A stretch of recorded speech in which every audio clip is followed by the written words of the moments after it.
Siapa yang senang dengan lagu-lagu kita ini? Senang semua ya?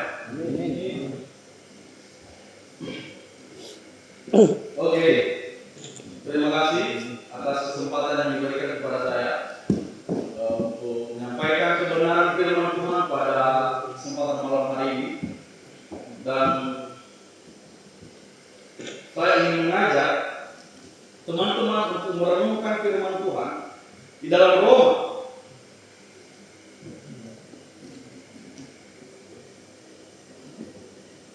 Dalam Roma pasal 12 ayatnya yang kedua.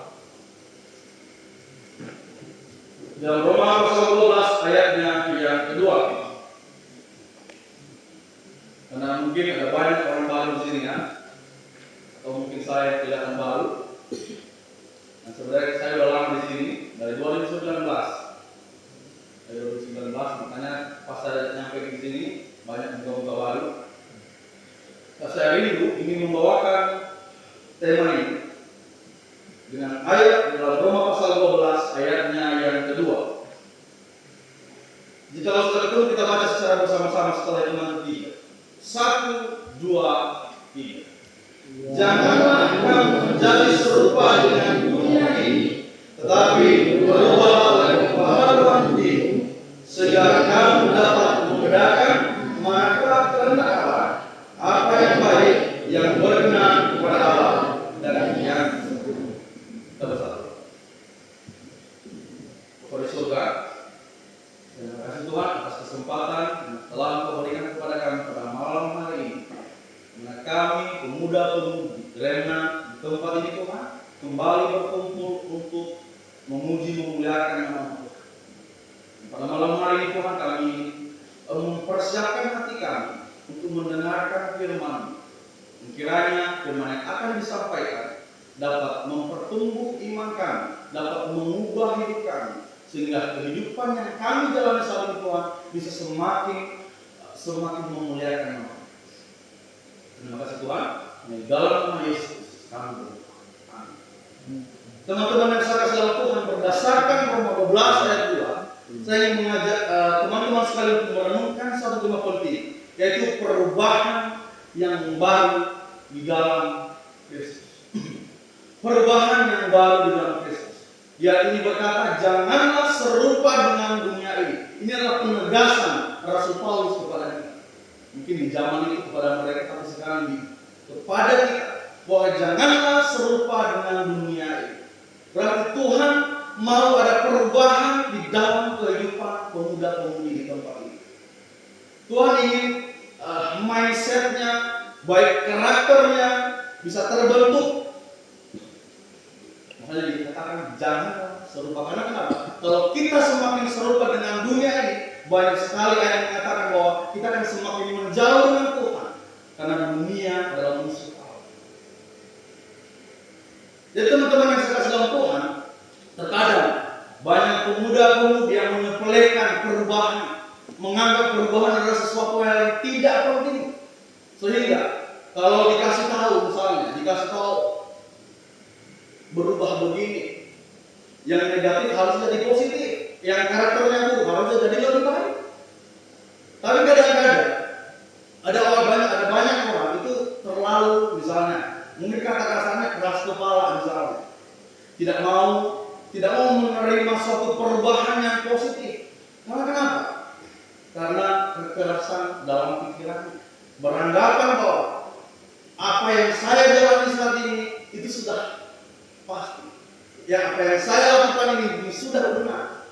Karena standarnya adalah cara berpikirnya sendiri.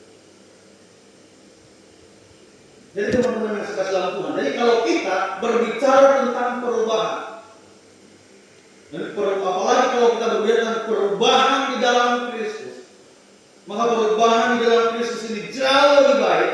Karena kenapa? Dia akan mengubah segala sesuatu di dalam kehidupan kita. Itulah kenapa pentingnya perubahan di dalam Kristus. Jadi saya ingin mengajak Anda bertanya, kapan terjadi perubahan yang baru di dalam Kristus? Apakah saya sudah termasuk di dalam itu? Apakah saya sudah berubah di dalam Kristus? Dan apakah saya sudah berada di dalam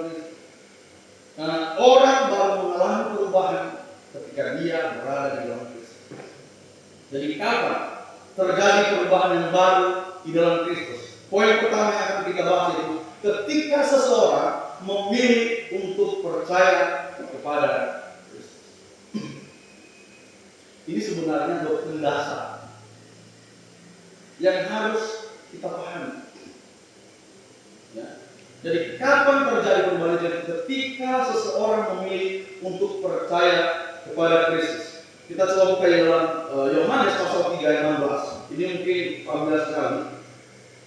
Yohanes 3 ayat 16. Selain memberikan kita perubahan, dia juga dapat menyelamatkan kita dari kebinasaan. Dari dalam Yohanes 3 katakan di sini, karena begitu besar kasih Allah pada dunia ini, Dia telah mengaruniakan anak itu supaya setiap orang yang percaya, setiap, bukan semua manusia, tapi setiap orang yang percaya kepadanya tidak binasa, tapi beroleh hidup. Di dalam Yohanes 1 ayat 12, kalau kita menerimanya, kita diberi kuasa menjadi anak-anak Allah. Jadi kalau sudah menjadi anak Allah, itu pasti otomatis ada perubahan dalam kehidupan kita. Jadi teman-teman yang dalam Tuhan, jadi mengapa kita perlu percaya kepada Kristus dan kenapa kita harus memilih Kristus? Jadi pertama-tama yang harus kita lihat, ketahui bahwa ketika Adam dan Hawa jatuh dalam dosa, semua menuju ke satu arah. Jadi ketika Adam melakukan dosa, pemberontakan kepada Allah, mungkin pemberontakan Adam dan Hawa sangat sepele. Ya kan? Kalau Hawa mempelesetkan firman Tuhan, ya, dan mereka memakan buah pohon pengetahuan yang Tuhan larang. Akhirnya pada masa itu manusia sudah berjalan ke satu arah, yaitu ke arah kebinasaan. Dan itu sudah pasti, karena inilah yang dikatakan Allah kepada Adam dan Hawa di dalam Kejadian 2 ayat 16 sampai 17. Ketika kamu memakan buah pengetahuan di tengah-tengah taman itu, maka kamu akan mati. Maka kamu akan mati. Nah, mati di sini bukan serta-merta harus mati secara fisik. Inilah yang diterangkan Yesaya 59 ayat 2. Coba kita buka di dalam Yesaya 59 ayat 2.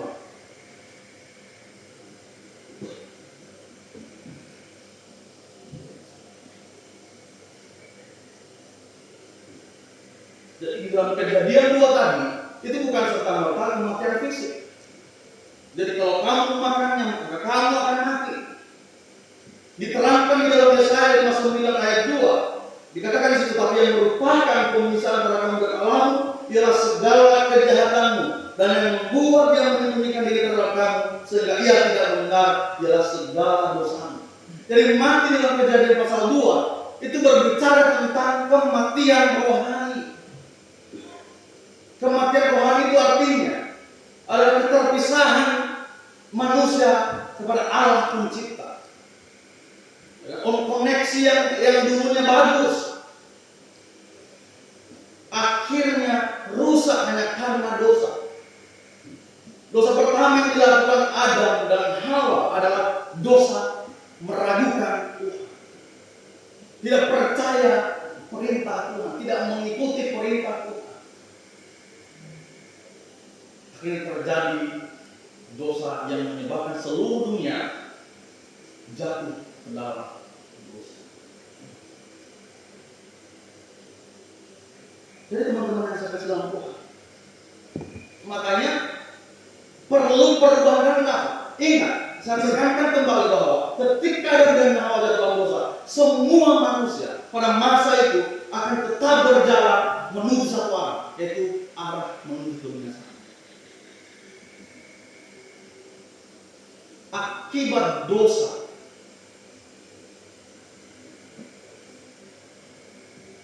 dosa di dalam menurut Roma pasal 6 ayat 23, dosa itu upahnya maut. Bagi teman-teman yang masih belum paham itu, dosa upahnya maut. Artinya kalau kamu berdosa, maka tempat kamu adalah neraka, kematian yang kekal ke dalam neraka. Kematian itu sangat mengerikan, saudara. Makanya jangan menyepelekan dosa. Jadi mulai dari kejatuhan itu, Tuhan memberikan satu solusi kepada manusia, menjanjikan sang juru selamat supaya manusia punya kesempatan untuk kembali kepada Tuhan. Dengan posisi mereka yang rusak, yang kehilangan kemuliaan, Tuhan masih mengasihi karena Ia adalah kasih. Tuhan menunjukkan kasih-Nya lewat apa? Lewat kematian Yesus Kristus di atas kayu salib. Dan itu yang sepanjang zaman direnungkan oleh setiap orang Kristen.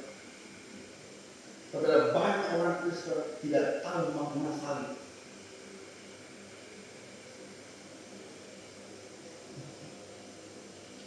Maka teman-teman yang saya sedang, kalau teman-teman ingin perubahan,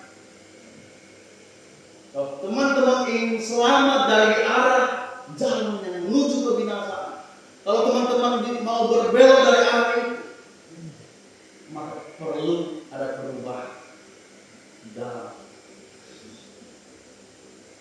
Jadi perubahan itu, perubahan arah jalan kehidupan manusia hanya bisa terjadi di dalam. Kalau kita buka dalam Efesus pasal 4, kita buka Efesus 4.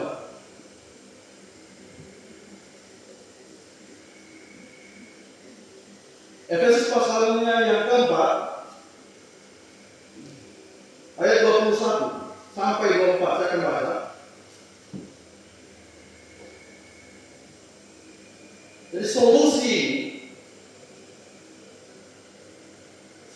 yang saya bilang adalah di dalam Efesus. Tapi kita lihat di dalam Efesus 4, apa yang dikatakan di Efesus 4 ayat 21-24. Dikatakan di situ, karena kamu telah mendengar tentang Dia dan menerima pengajaran dalam Dia menurut kebenaran yang nyata dalam Yesus, yaitu bahwa kamu berhubung dengan kehidupan yang dahulu.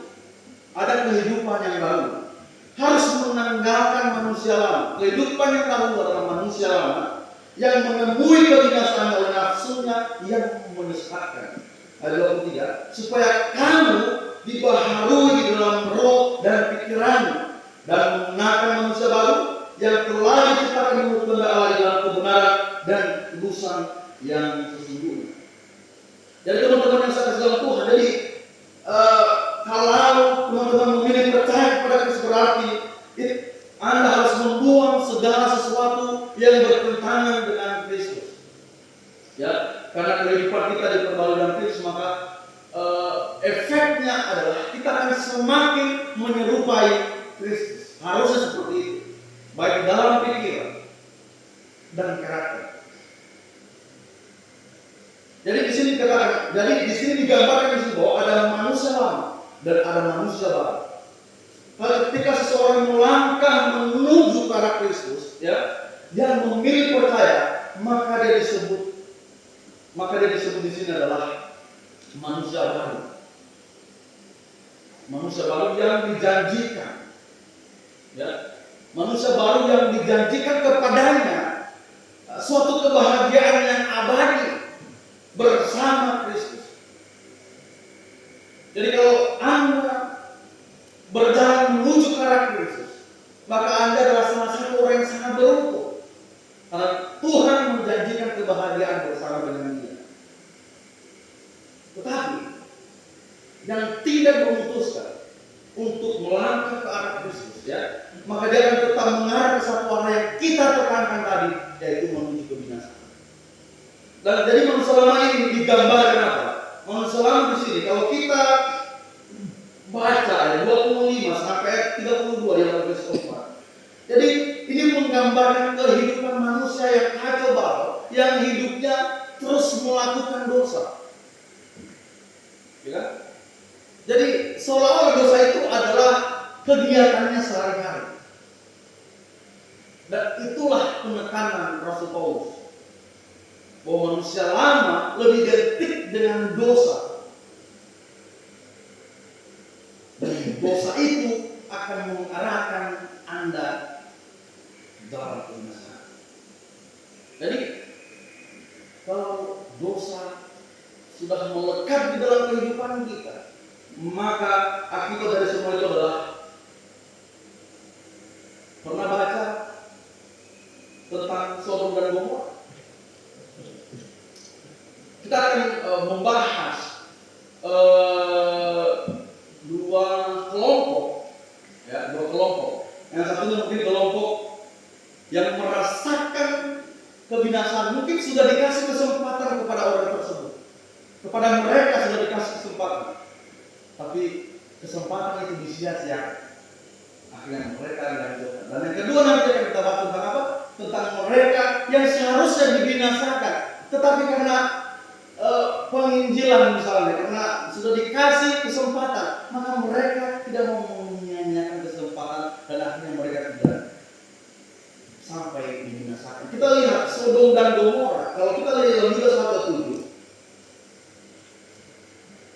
Yudas pasal 1, memang Yudas cuma satu pasal. Ayat 7,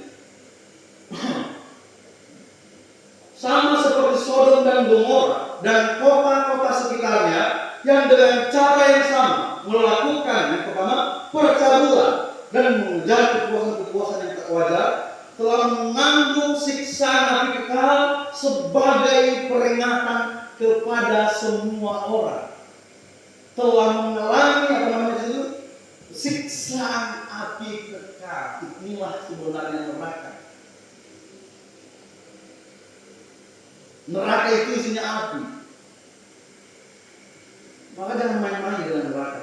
Jangan main-main dengan dosa. Jangan berdansa dengan dosa.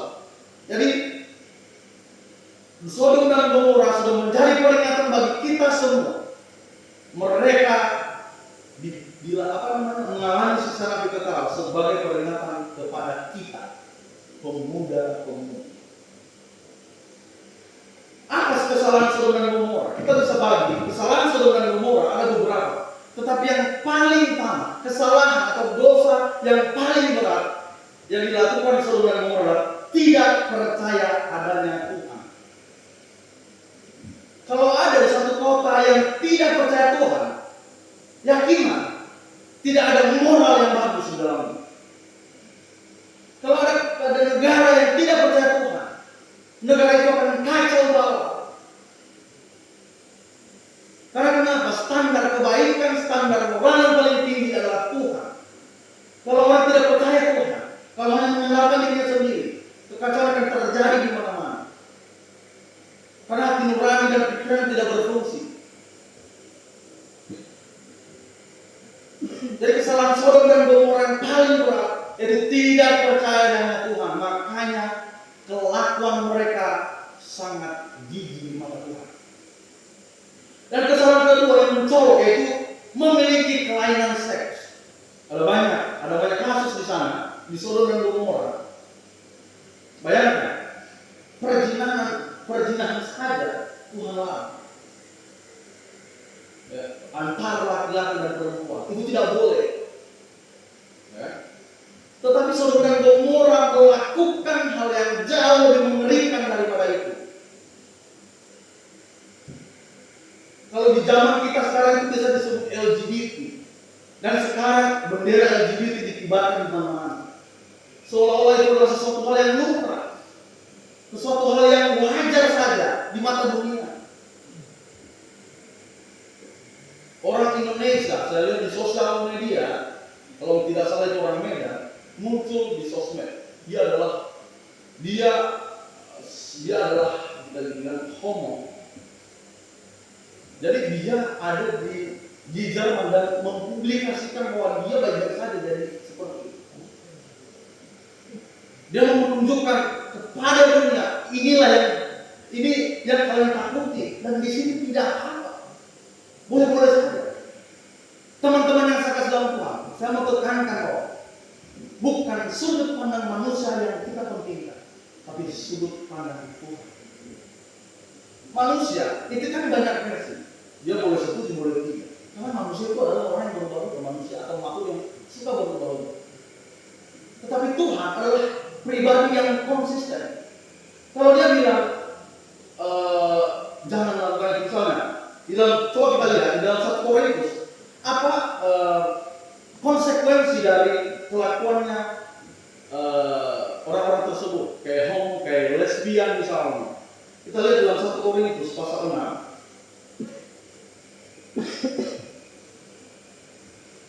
1 Korintus pasal 6 ayat 9 sampai 11.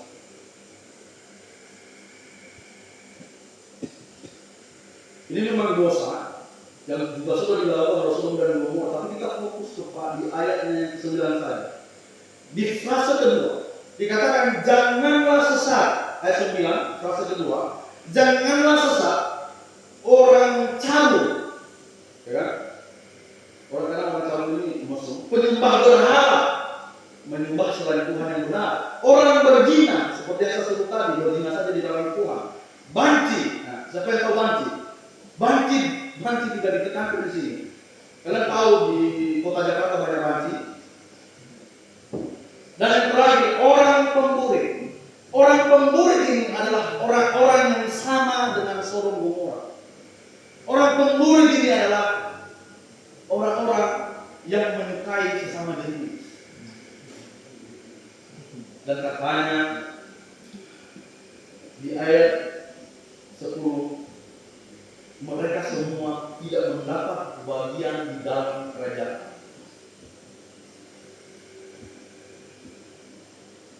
Dan mereka akan menuju ke satu arah yang saya sampaikan tadi, yaitu arah yang menuju ke sana. Kenapa orang berzina segala macam? Bukankah itu dosa moral? Ya. Tetapi dosa yang disebut di sini adalah mengindikasikan bahwa orang yang melakukan ini belum menerima Kristus. Kalau orang masih senang dengan dosa, kalau orang masih nyaman dengan kehidupan lamanya, maka itu mengindikasikan bahwa orang tersebut belum percaya Kristus. Karena kalau orang percaya Kristus, maka kembali kita kepada tema ada perubahan di dalam Kristus. Padahal, seperti yang saya tahu tadi, orang ini, Sodom dan Gomora sudah dikasih kesempatan. Abraham negosiasi dengan Tuhan. Wah, jangan orang bisa negosiasi dengan Tuhan. Sekarang kita nggak bisa negosiasi dengan Tuhan, ya kan? Sekarang kita nggak bisa Tuhan beli motor, nggak jadi dia Tuhan pinjam duitnya gitu. Tapi Abraham negosiasi dengan Tuhan untuk Sodom dan Gomora. Misalnya dalam Kejadian 18 ayat 24 dan Kejadian 18 28 sampai 32. Abraham bilang, Tuhan bagaimana? Dia bilang, please lah Tuhan. Tuhan kalau misalnya ada 50 orang benar di sini, mohon jangan engkau hancurkan. 50 orang benar. Ya. Oke Tuhan. Ternyata tidak ada. Negosiasi lagi. 40, negosiasi lagi, 30, 20, 10, dan ternyata di daerah Sodom dan Gomora, selain keluarga Lot, tidak ada yang benar.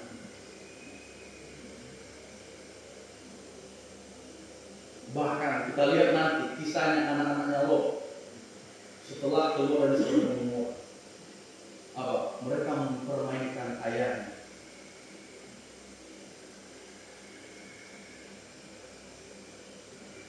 Jadi akhirnya apa?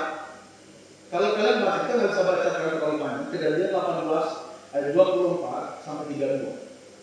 Akhirnya ketika negosiasi sudah berlangsung, sudah dikasih kesempatan kepada Sodom dan Gomora dan tidak ada yang benar di antara mereka, Tuhan hancurkan mereka.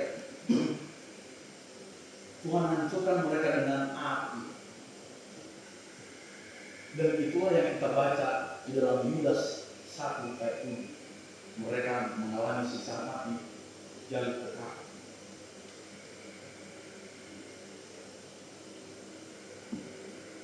Itu sangat mengerikan.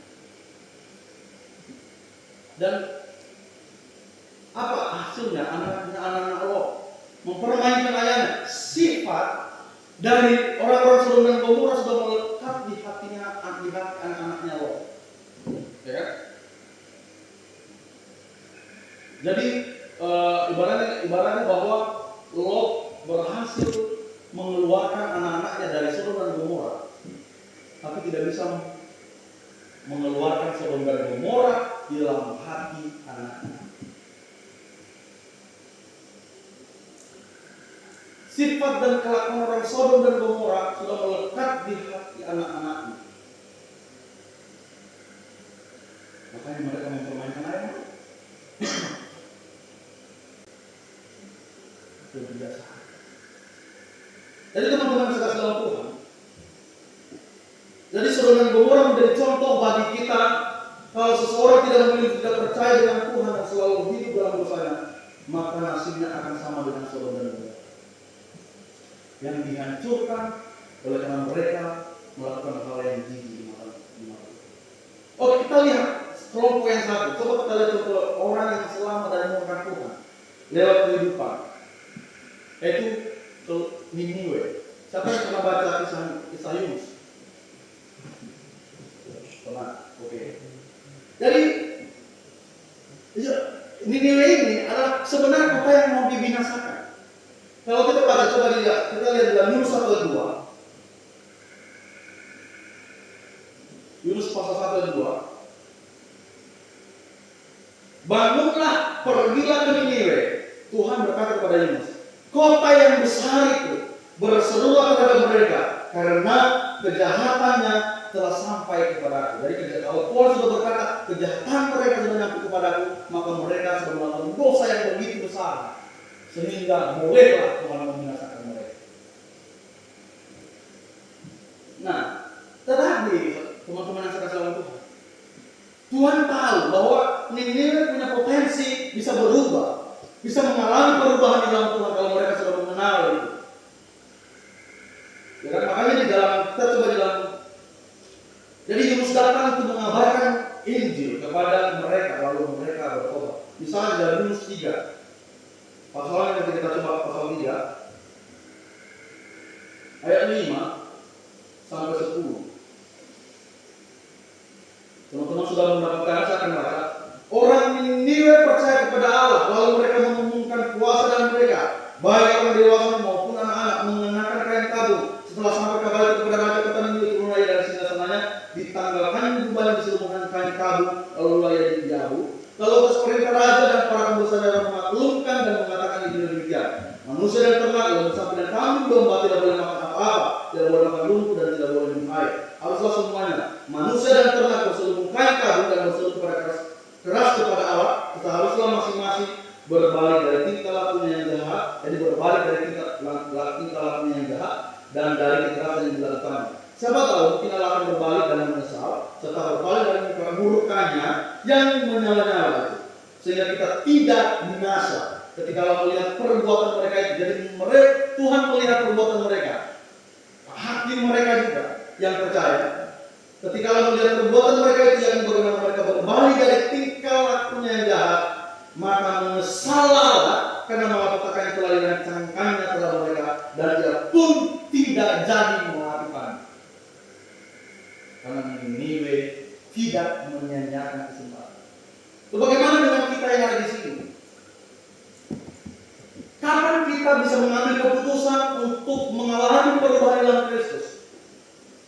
Kembali kita kepada poin pertama tadi, kapan terjadi perubahan di dalam Kristus? Jadi ketika seseorang memilih untuk percaya kepada Kristus. Dan pertanyaannya, kapan Anda memilih Kristus sebagai juru selamat? Kapan Anda memilih Kristus dan percaya kepada-Nya? Kesempatan tidak terjadi dua kali. Sadar, jangan menyepelekan dosa. Kenapa kita perlu Yesus Kristus yang menyelamatkan kita? Karena kenapa? Karena kita yang orang berdosa, bukan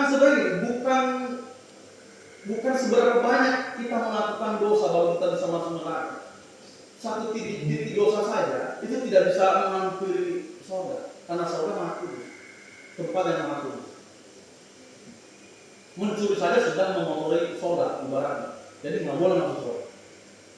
Jadi bukan kecil beratnya dosa yang kamu lakukan, tetapi bagaimana ketika Anda tidak bisa keluar dari situ dan Anda perlu sandaran dan Anda perlu ada pribadi yang mampu mengangkat Anda dibebas dari dosa itu. Karena manusia akan tetap cenderung melakukan dosa. di dalam pikirannya ataupun hatinya. Dia nggak ngomong kasar dulu. Kalau dia udah berpikir jelek kepada orang, dia sudah berdosa. Laki-laki, kalau misalnya jangankan berzina, memikirkan perempuan dan menzina dalam pikirannya sudah seperti berzina secara fisik, kata Tuhan Yesus. Dan itu sudah dosa, tidak bisa masuk surga. Makanya perlu ada pribadi yang kudus. Ya?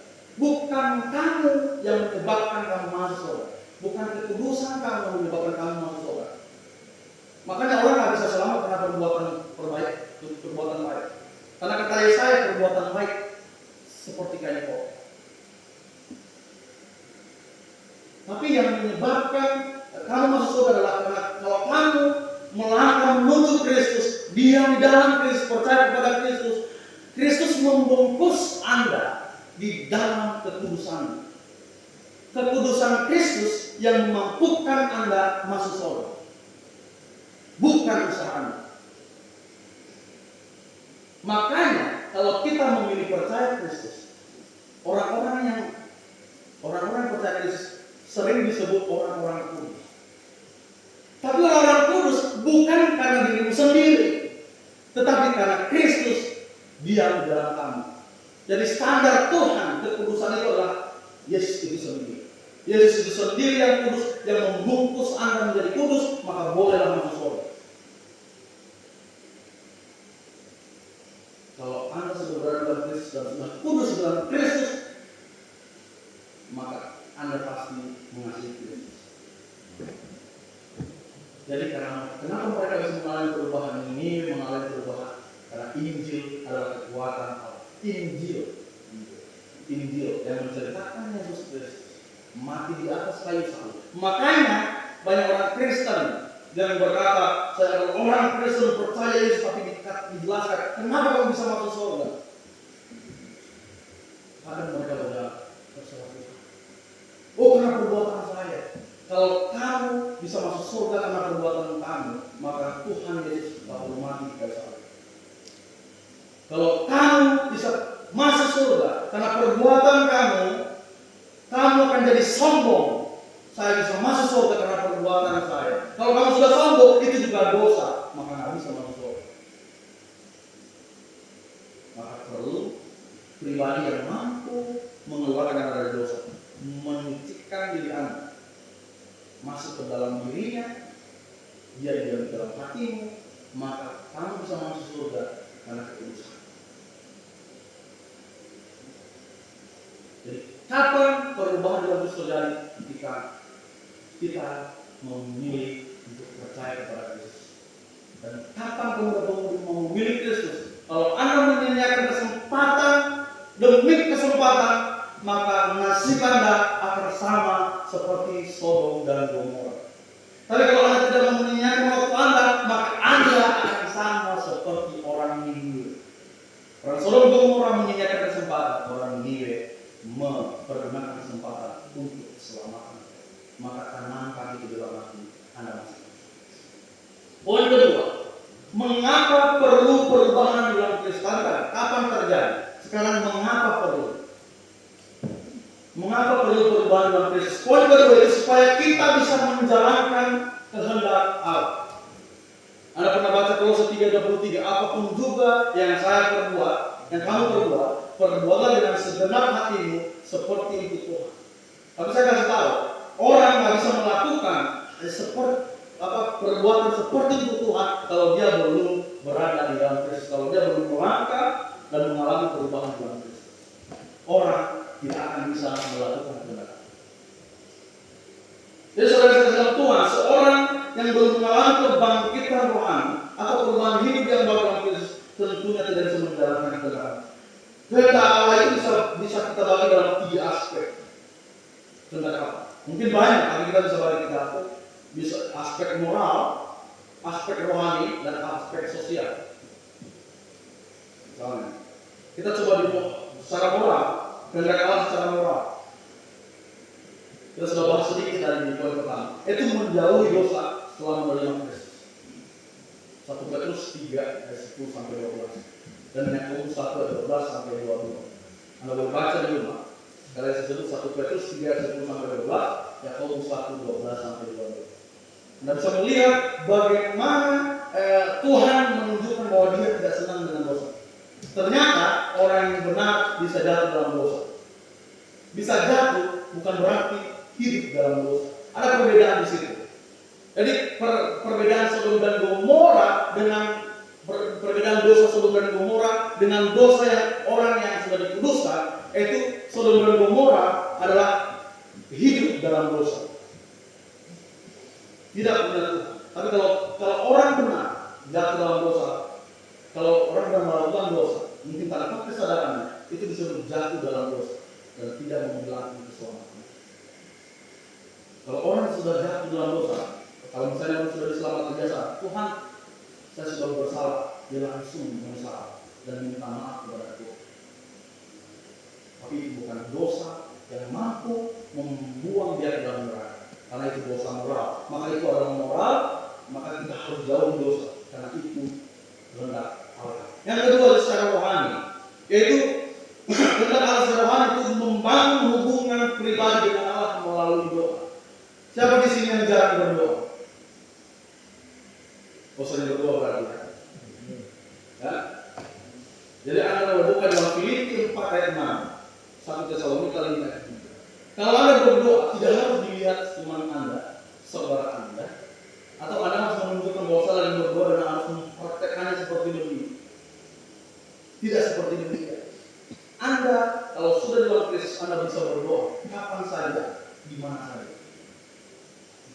Itulah keunikan kita, orang yang sudah di dalam Kristus.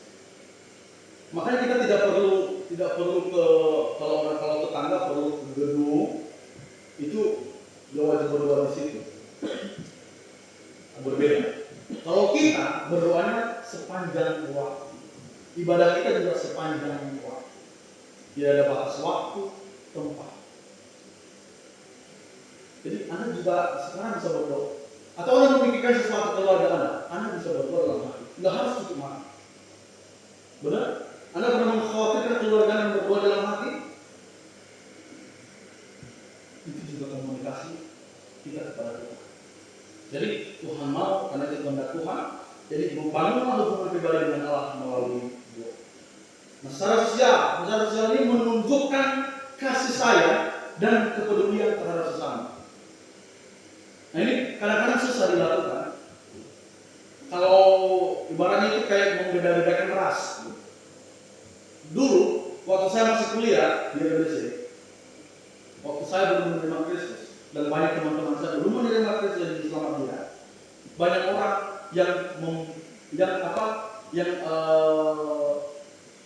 rasis atau sukuisme. Kalau kita sudah menanamkan di dalam hati sukuisme, kalau kita sudah menanamkan di dalam hati tentang sukuisme, saya lebih mementingkan saya mementingkan orangnya dibanding orang Kalimantan, orang Papua. Maka sebenarnya tidak punya kasih. Dan Tuhan, dan kalau mahasiswi ada dalam hatinya membeda-bedakan, maka dia masih belum layak jadi hamba Tuhan. Kalau masih dalam hati itu. Kalau ada orang yang katanya sudah diselamatkan, tapi dia masih benci terhadap orang lain, dia masih kadang-kadang menyimpan dendam kepada orang lain, maka dia sebenarnya belum mengasihi Tuhan. Karena kenapa? Bagaimana kamu mengasihi Tuhan yang tidak nampak, sedangkan yang kamu lihat tiap hari itu kamu tidak bisa kasih. Tuhan tidak kamu lihat, tapi kamu bilang kamu mengasihi Tuhan, tapi saudara kamu yang kamu lihat setiap hari tidak kamu kasihi. Bagaimana kamu bisa berkata saya mengasihi Tuhan yang tidak nampak? Anda sama seperti bangsa Israel yang tidak mempercayai Tuhan yang tidak nampak. Mereka membuat lembu emas. Itu tidak baik. Maka pentingnya membangun hubungan sosial, dan itu kehendak Allah. Jadi teman-teman saya dalam Tuhan yang mencakup gelarnya mengapa? Jadi inilah mengapa pentingnya perubahan itu untuk menunjukkan seberapa besar kontribusi manusia dalam melakukan kehendak. Ya. Jadi jangan hanya berpikir saya sudah percaya Yesus. Ya. sudah tahu ini baik atau salah, iya, tapi tidak melakukannya, kamu berdosa. Jadi kalau kita lihat dalam 1 Yohanes 2 ayat 3, coba kita lihat 1 Yohanes 2 ayat 3.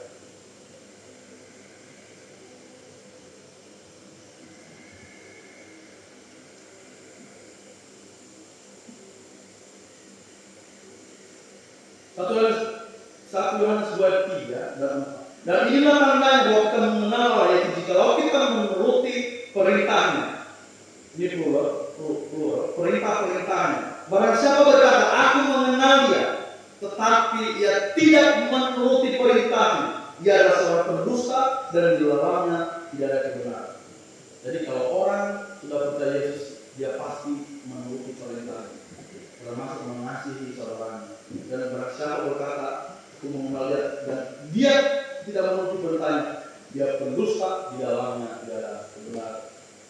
Kebenaran maksudnya di dalamnya tidak ada Yesus. Kristus adalah ketika dia berkata, akulah kebenaran. Kebenaran di ayat ini adalah pribadi Kristus sendiri.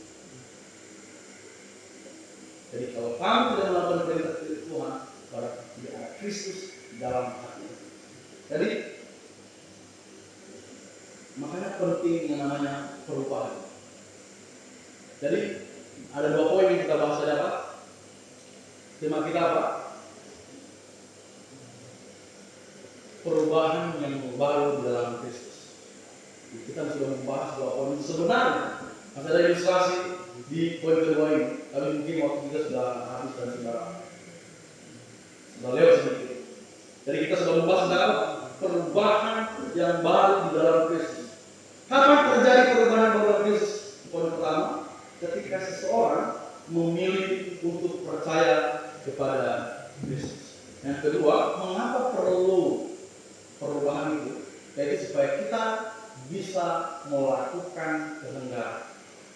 Jadi teman-teman yang saya kasih dalam Tuhan, pemudi dan pemuda, sekarang saatnya Anda renungkan, Tuhan saya ini adalah orang yang paling berdosa. Sekecil apapun tidak bisa kamu solve.